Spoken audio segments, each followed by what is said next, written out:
የወለደች በድንጋሌ ሥጋ በድንጋሌ ነፍስ የጸናች ክብርት እመቤታችን ያደረገችው ተአምር ይህ ነው። እግዚአብሔር የመላእክት አለቃ ገብርኤልን ሂድ ለጽዮን ልጅ ለድንግል የእግዚአብሔር የባሕርይ ልጅ ወደ አንቺ ይመጣል፣ ኃይለ ልዑል ወልድም ሥጋሽን ይለብሳል፣ ይኸውም ከአንቺ የሚወለደው ጽኑ ነው ብለህ ንገራት አለው።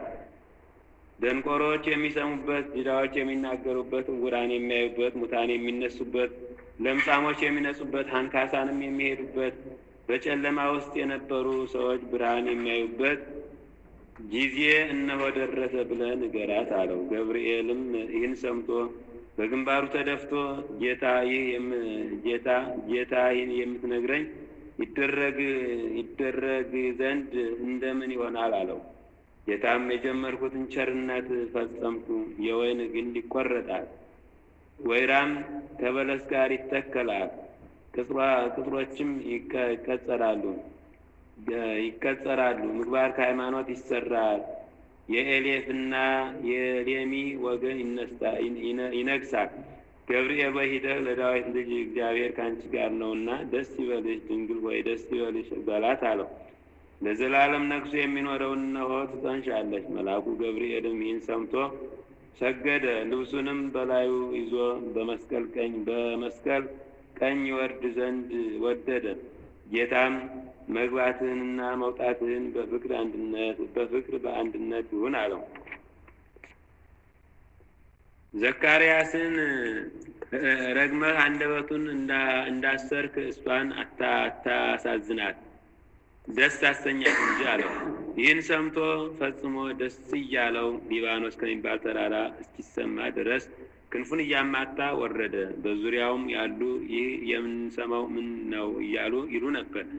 የተደረገበትንም ቦታ አላወቁም ነበረ። ገብርኤልም እሑድ ቀን በ3 ሰዓት እመቤታችን ሐርና ወርቅ እያስማማች ስትፈትል እየሰገደና እጅ እየነሳ አበሰራት።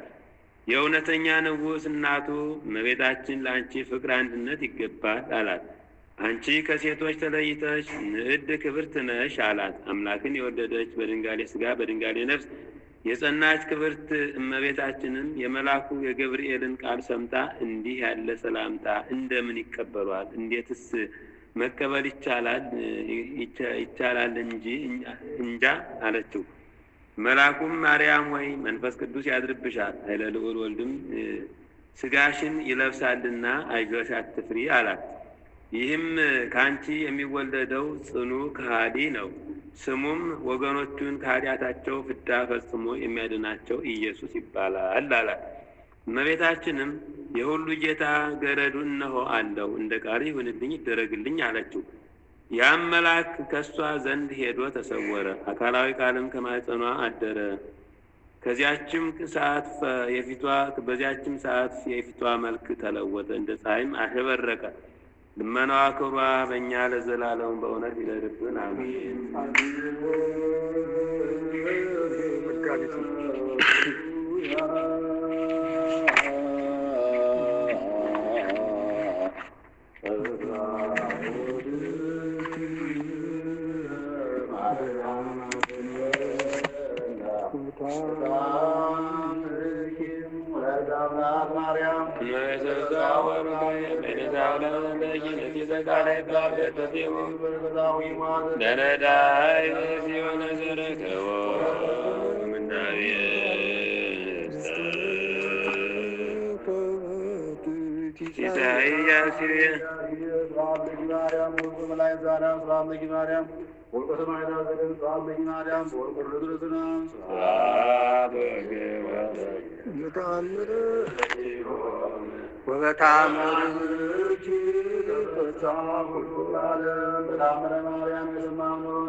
ከእመቤታችን ከቅድስት ድንግል ማርያም ረድኤት በረከትን ያድለን። አምላካችን ከመልአኩ ከቅዱስ ገብርኤል ረድኤትን ያድለን። አማላጅን ቀብለን በጸሎት አስቡን። ያሉ ሁሉ አይሁድ አምላካችን በቸርነት አስባቸው። በሰላም እናሳደር፣ በሰላም እንታወን። አምላካችን አቡነ ዘበሰማያት አሜን። አቡነ ዘበሰማያት ይትቀደስ ስምከ ትምጻእ ፈቃድከ በከመ በሰማይ ከማሁ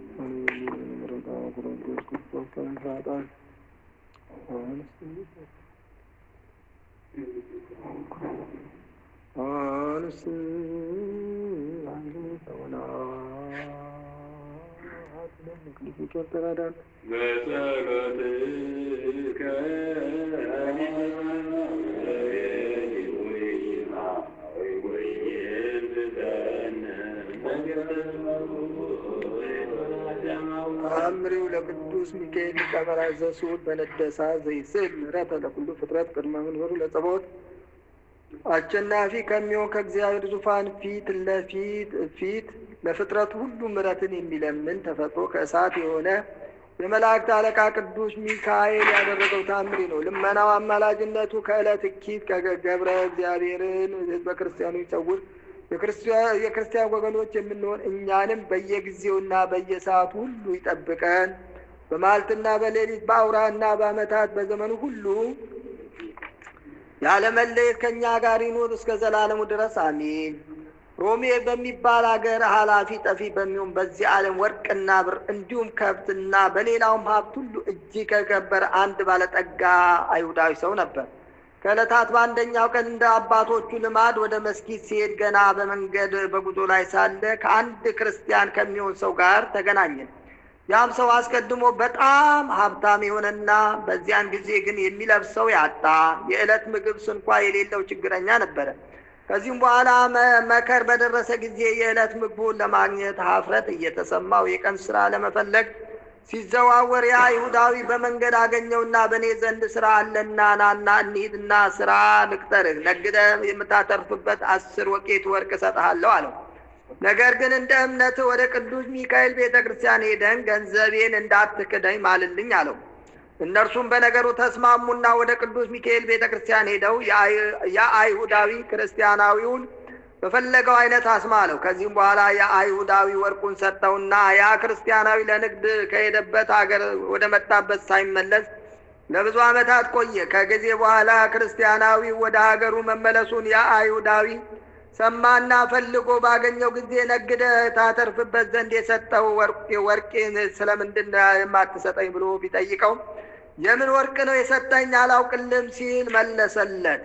የአይሁዳዊ ከብዙ ዓመታት በፊት ብዙ ተቸግረ ስለነበረ ነግደት በትርፉ ቤተሰብን ታስተዳድርበትና ችግርን ታስወግድበት ዘንድ 10 ወቄት ወርቅ አልሰጠሁምን አለው። ክርስቲያናዊው ግን ስንኳንስ ወርቅ ይቅርና አንዳችም ነገር ለእኔ መስጠትን አላስታውስም በማለት ካደው። አይሁዳዊውም በመደጋገም አስቀድሞ አንተ አመፀኛ ከሃዲ መሆንክን እግዚአብሔር ስላመለከተኝ ወርቁን በሰጠው ጊዜ ምስክር የሆንብህ ዘንድ በታቦተ ሚካኤል አምያለሁ። አሁንም ያልሰጠው ቢሆን እንደ ቀድሞ ደግመ ማልና ከዕዳው ነጻ ትሆናለህ አለው። ነገር ግን የመላእክት አለቃ የሚሆን ቅዱስ ሚካኤል በአንተ ኃይሉን እንደሚያሳይና ታምራቱን እንደሚገልጽ ተማመናለሁ። እሱ መንፈሳዊና ብርሃናዊ መልአክ እንደመሆኑ መጠን የልብን ተንኮል መርምሮ ያውቃልና አለው። ይህንንም ተናግሮ አይሁዳዊና ክርስቲያናዊ ሁለቱም አብረው ወደ ቅዱስ ሚካኤል ቤተ ክርስቲያን ሄዱና አይሁዳዊ ወደ ውስጥ ሳይገባ በቤተ መቅደሱ ፊት ለፊት ቆመ። ያ ሃይማኖት የጎደለው አይምሮ የሌለው በስም ክርስቲያን ነኝ የሚለው ሰው ግን ወደ ቤተ ክርስቲያኑ በድፍረት ገብቶ በታቦተ ሚካኤል ፊት የመሐላ ቃሉን ሰጠ። በዚያን ጊዜ ከቤተ ክርስቲያን ወጥቶ ሊሄድ ሲል ከደጀ ሰላሙ ሲደርስ እጅና እግሮቹ እንደ እንጨት ደረቁ፣ እንደ ድንጋይም በድን ሆኑና መንቀሳቀስ አቃታቸው። ከዚያም የመላእክት ሁሉ አለቃቸው የቸርነትና የይቅርታ መልአክ ሆይ በደሌን ይቅር በል፣ ታላቅ በደል ፈጽሜያለሁና ወደ ቤተ መቅደስም በድፍረት ገብቼ በስምህና በአምላክ በእግዚአብሔር ስም እያለሁና እያለ በታላቅ ቃል አሰምቶ ተናገረ። አቤቱ ጌታዬ ሆይ ኃጢአቴን ይቅር ትለኝና በደሌን ታጠፋልኝ ዘንድ ፈጽሜ ማልድሃለሁ፣ አጥብቄ እለምንሃለሁ። አይሁዳዊው ፈርቶ ከውጪ ሲቆም እኔ በድፍረት ከቤተ ክርስቲያን ውስጥ ገብቼ በሐሰት ምያለሁና አቤቱ እንደ በደሌ አትክፈለኝ፣ ኃጢአቴን አታስብብኝ። ለአዳም ልጆች የምትማልድ ለፍጥረታትም ሁሉ ይቅርታን የምታሰጥ አንተ ነህና ከዚህ ደዌ ብትፈውሰኝ ግን በሐሰት ከመማልና የመሳሰሉትን ሁሉ ከማድረግ ሁልጊዜ እቆጠባለሁ። እንደ ቀድሞ ሁሉ ከበሽታዬ ድኜ ፍጹም ጤንነትን ባገኝ ባለ የሕይወት ዘመኔ ሁሉ ለቤተ ክርስቲያን አገልጋይ ሆኜ እኖራለሁ እያለ ወተወተ።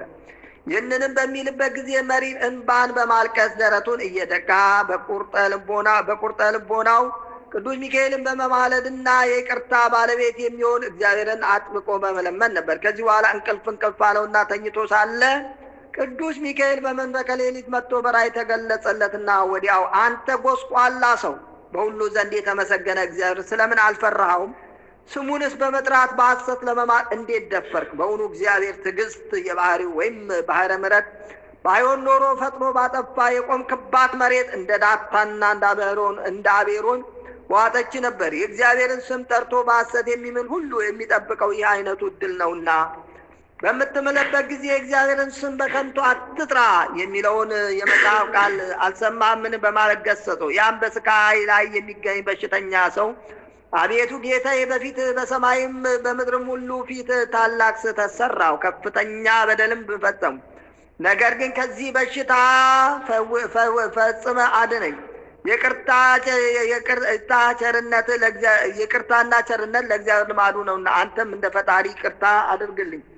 ሰውን የምትወድ ምሕረትን ይቅርታን የምታሰጥ ሩሩ መልአክ አንተ ነህና እያለ ለመነ። በዚያን ጊዜ የመላእክት አለቃ ቅዱስ ሚካኤል ይቅርታ አደረገለት። በእጁም እየዳሰሰው እነሆ ዛሬ ይቅርታ ተደርጎልሃል፣ ከበሽታም ተፈውሳል። ዳግመኛውም ከእንቅልፉ በነቃ ጊዜ ከበሽታው ተፈውሶ ሰውነቱ በሙሉ በጤንነት ላይ ሆኖ ስላገኘው ከመጠን በላይ ተደሰተ። እግዚአብሔርን በፍጹም ምስጋና አመሰገነው። የመላእክት አለቃ የሚሆን ቅዱስ ሚካኤልን አከበረው፣ ከፍ ከፍም አደረገው። የአይሁዳዊ ሰው ግን የመላእክት ሁሉ አለቃ የሚሆን ቅዱስ ሚካኤል ያደረገውን ታምራት በተመለከተ ጊዜ ከዚያ ከሃዲ ሰው ወርቁን ወስዶ የመላእክት አለቃ ለሚሆን ለቅዱስ ሚካኤል ቤተ ክርስቲያን ብፅዓት ሰጠ። በጌታችን በኢየሱስ ክርስቶስ ስም አምኖ ከተጠመቀ በኋላ የመንፈስ ቅዱስ ልጅነትን ተቀብሎ ለሥጋው የሚበጀውን በረከት ለነፍሱ የሚጠቅመው ድህነት አገኘና በሃይማኖት የጸና በምግባር የታነጸ ታማኝ ክርስቲያን ሆነ። ከዚህም በኋላ ሁለቱም ማለት ክርስቲያናዊና አይሁዳዊ የቅዱስ ሚካኤል ቤተ ክርስቲያን አገልጋይ በመሆን ያደረገውን ታምራትና ችሮታውን ለሰው ሁሉ እየነገሩ ኖሩ። ልመናው አማላጅነቱ ከወዳጁ ከሕዝበ ክርስቲያኑ ጋር ይሁንና ይልቁንም በዓሉን ለማክበር የተሰበሰብን የክርስቲያን ልጆች የምንሆን እኛንም በክንፈ ረድኤቱ ይከልለን። የበደል ዋይ እንዳያቃጥለን፣ የኃጢአት ውርጭም እንዳያጠፋን የጸሎቱ ኃይል ይሰውረን። የጠላት ዲያብሎስ ጦር እንዳይወጋን ጋሻ መከታ ሆኖ ይጠብቀን እስከ ዘላለሙ ድረስ አሚን።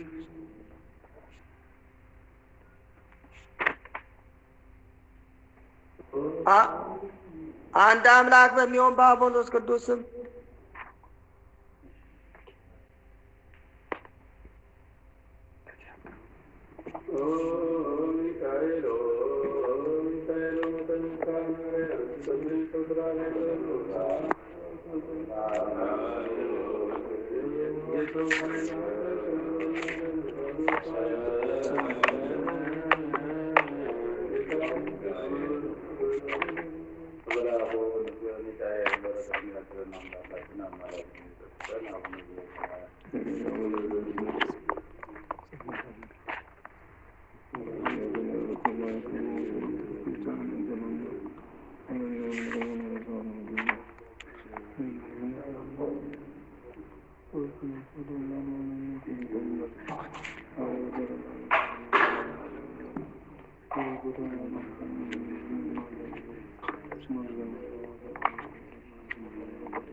በስመ አብ ወወልድ ወመንፈስ ቅዱስ አሐዱ አምላክ ሥላሴ በኢተሌልዮ አንድነቱ ሦስትነቱን ሳይጠቀልለው ሦስትነቱ አንድነቱን ሳይከፋፍለው በአንድነቱና በሦስትነቱ ጸንቶ የሚኖር ረቂቅ ባህሪውን ተመራምሮ ሊደርሱበት የማይቻል ሊያበድሩት የማይሻ ሊከፍሉት የማይቻል ያየው የሌለ የሚያዘው የማይኖር በቸርነቱ ብቻ የተራበውን የሚመግብ የተጠማውን የሚያረካ መሰገድ መግዛት ለሱ ብቻ የሚገባው ይቅርታና ምሕረቱን ከኛ ያላራቀ አንድ አምላክ በሚሆን በአብ በወልድ በመንፈስ ቅዱስ ስም በማመን በመጋቢት 19 ቀን የሚጸለይ የሚነበብ የቅዱስ ገብርኤል ድርሳን ይህ ነው። ልመናው አማላጅነቱ ከሁላችን ጋር ለዘላለሙ ይኑር አሜን።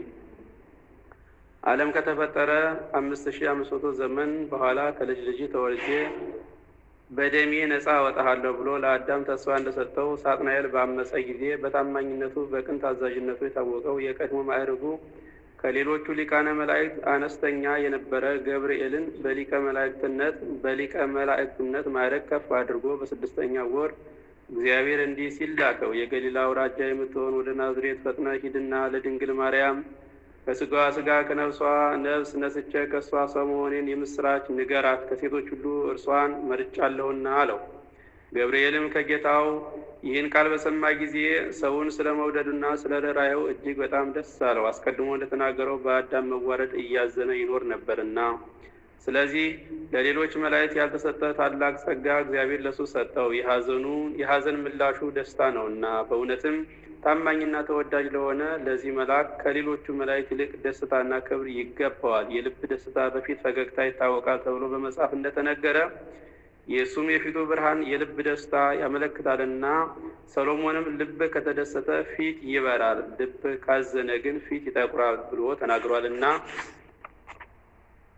ለብሃዊው ኤፍሬምም የሰራዊት ጌታን በወለደችው በድንግል ፊት በታላቅ ክብር ባየው ጊዜ ደስታን የተመላህ እና መልካም የምስራች ዜና ያመጣ ገብርኤል ሆይ ወደ እኛ የመጣ የጌታችንን ልደት ሰበክልን፣ ለድንግል ማርያም ያለመለወጥ ትወልጃለሽ ብለህ ነግረሃታልና ለአንተ የተሰጠህ ክብር ታላቅ ነው ሲል በረቡዕ ውዳሴ ማርያም እንዳከበረው እናክብረው።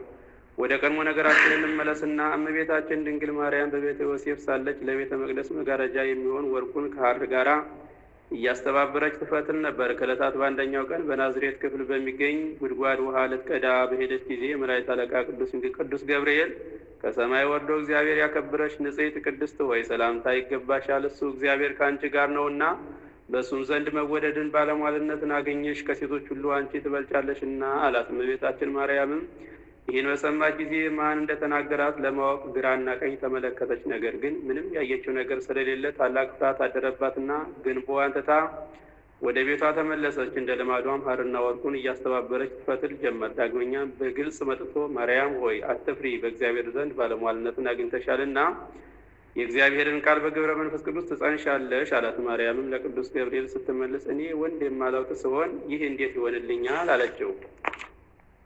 ቅዱስ ገብርኤልም አንቺ የምትወልጂው ሴቶች እንደሚወልዱት አይደለም፣ መንፈስ ቅዱስ ያድርብሻል፣ የልዑል ኃይልም ይጋርድሻል እንጂ ከአንቺ የሚወለደው ቅዱስ ነው አላት። እሷም የእግዚአብሔር አገልጋዩ እኔ እነሆ አለሁ፣ ሰውነቴን በእጁ የተያዘች ናትና እሱ የወደደውን በእኔ ላይ ያድርግ ብላ ለመልአኩ መለሰችለት። ይህንንም ምክንያት አድርጎ ከሦስቱ አካላት አንዱ አካላዊ ቃል ከላይ ከሦስትነቱ ሳይጎድል ከታችም አራተኛ ሳይታከልበት በፍጹም አካሉ ወርዶ ከስጋዋ ስጋ ከነፍሷ ነፍስ ነስቶ ሰው በመሆን ሕፃናትን የፈጠረ እሱ ቀዳማዊው አካላዊ ቃል በግዕዘ ሕፃናት በማኅፀኗ አደረ፣ ተቀረጸ። ወንጌላዊ ዮሐንስ በማይመረመር ተዋህዶ ባሕርየ መለኮቱ ሳይለወጥ ቃል ስጋ ሆነ ብሎ እንደተናገረ መጽሐፉን እንዳረጋገጠው የሁለቱን ተዋህዶ ሊመረምሩት ፈጽሞ አይቻልም።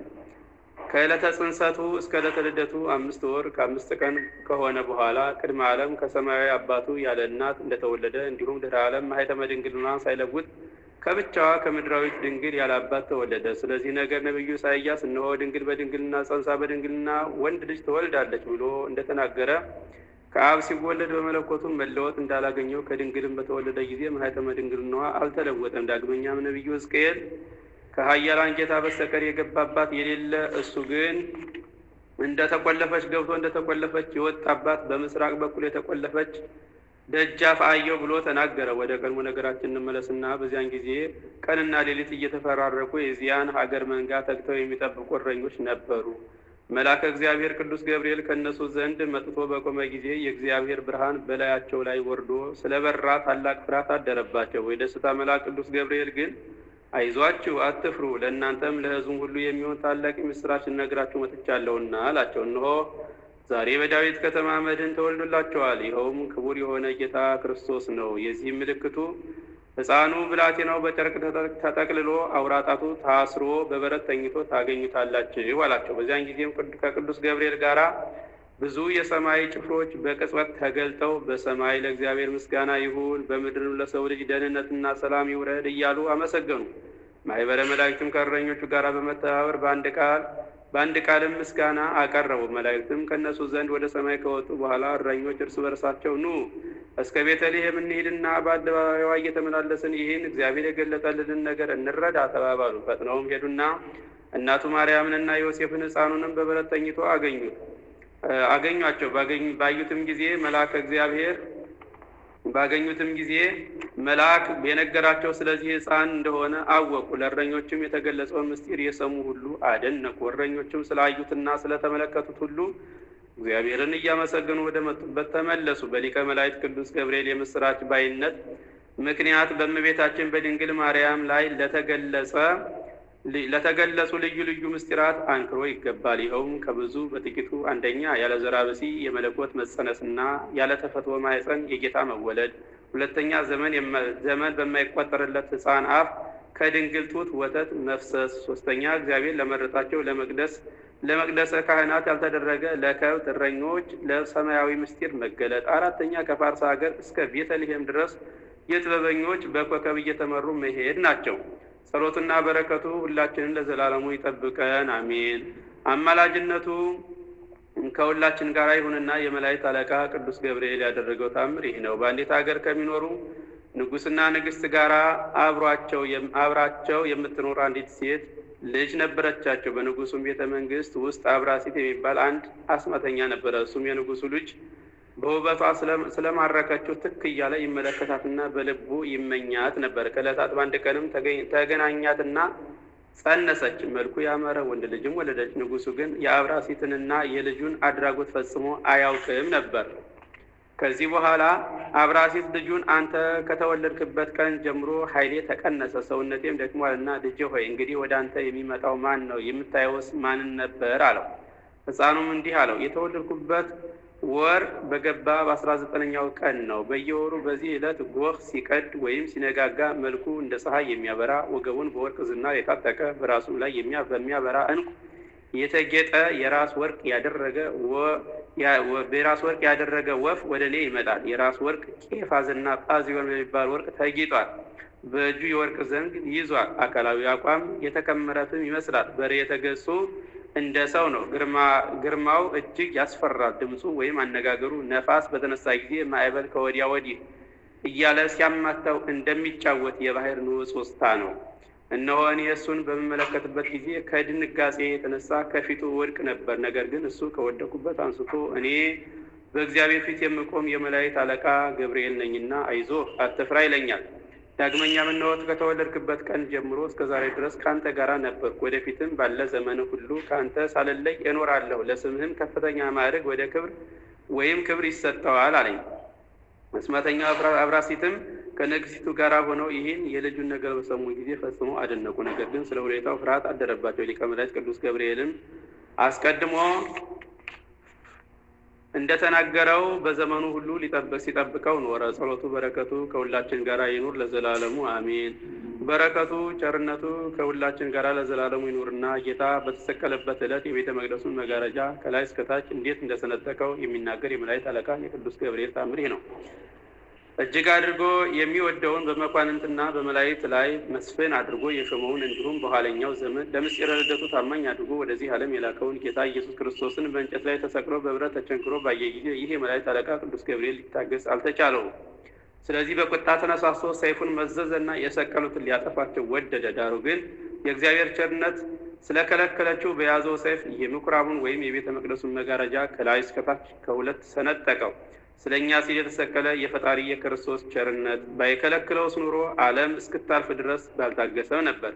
የረድኤቱና የበረከቱ ኃይል ከሁላችን ጋር ይኑር አሜን። ገብርኤል ሆይ ረዳት የሌለው የተበደለ ሰውነቴን እያየህ ጸሎቴን ከመስማት ችግሬን ከመመልከት ለምንድን ነው ቸል ማለት? ጌታ በተሰቀለበት ዕለት እንዲያ የተቆጣ ሙታንን ለማንሳት ስልጣን የተሰጠ የቤተ መቅደስ መጋረጃ ከሁለት የሰነጠቀው ደነዘ ይሆን? ያ ሰይፍ ጸሎቱ በረከቱ ከአገልጋዮቹ ከምዕመናን ጋር ዘላለሙ ይኑር አሜን።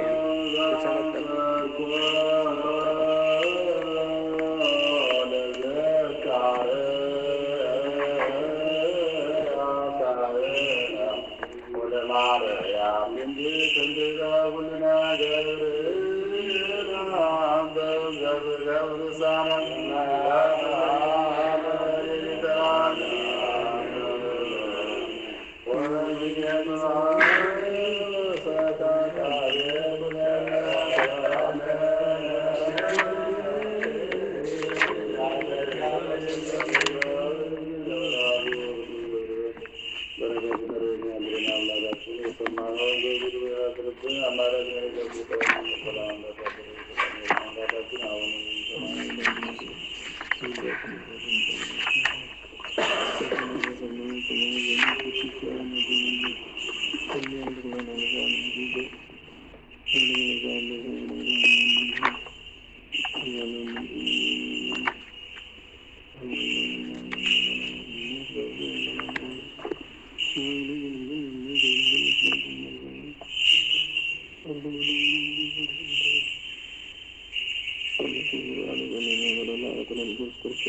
ይቆማሉ። ለእኒህም የመላእክት አለቆች ሳጥናኤል የተባለ አንድ መልአክ የበላይ አለቃ ሆኖ ተሾመ። እርሱም በእግዚአብሔር ትእዛዝ የመላእክትን ሁሉ ምስጋና ወደ እግዚአብሔር የሚያሳርግ ነው። ይህም የተረገመ ፍጡር መሆኑን እያወቀ ክብሩ ከመላእክት ሁሉ በላይ መሆኑ በመንፈስ ቅዱስ ብርሃናት ስለተገለጹለት ነው።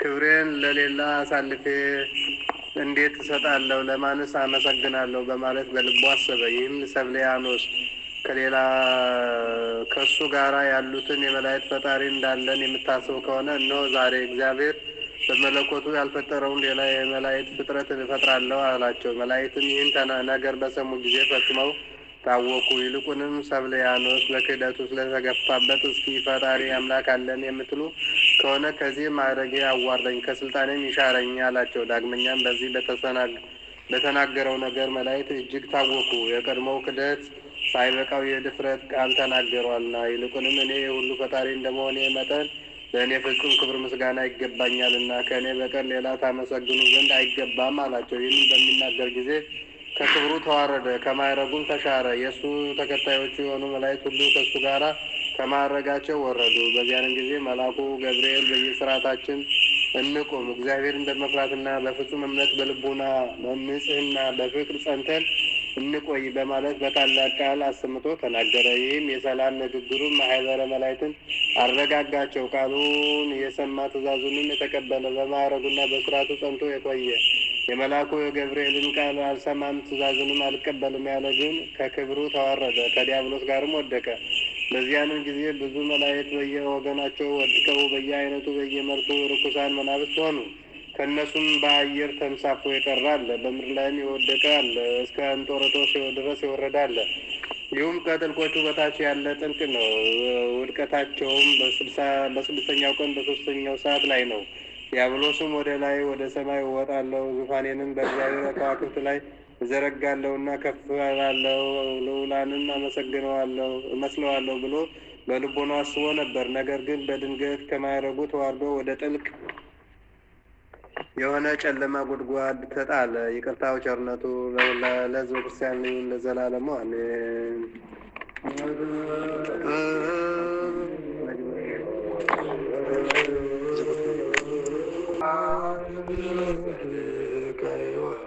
እስመ በመስቀል ቀድነ ኩሉ ፍጥረት ስሙን ለመቀደስ ክብሩን ለመወዳደር አምላካችን ቸርነቱን ለዝገን ተመላኩ ያዝን በሰላም ላሳድረን በሰላም ያውለን ጸሎታችንን ልመናችንን ይቀበልን። ነፍሳትን ይማርልን። ሕያዋን ይጠብቅልን። በጸሎት አቆም ያለውን ሁሉ በቸርነቱ ያስብልን። የታሰሩ እንዳትፈቱ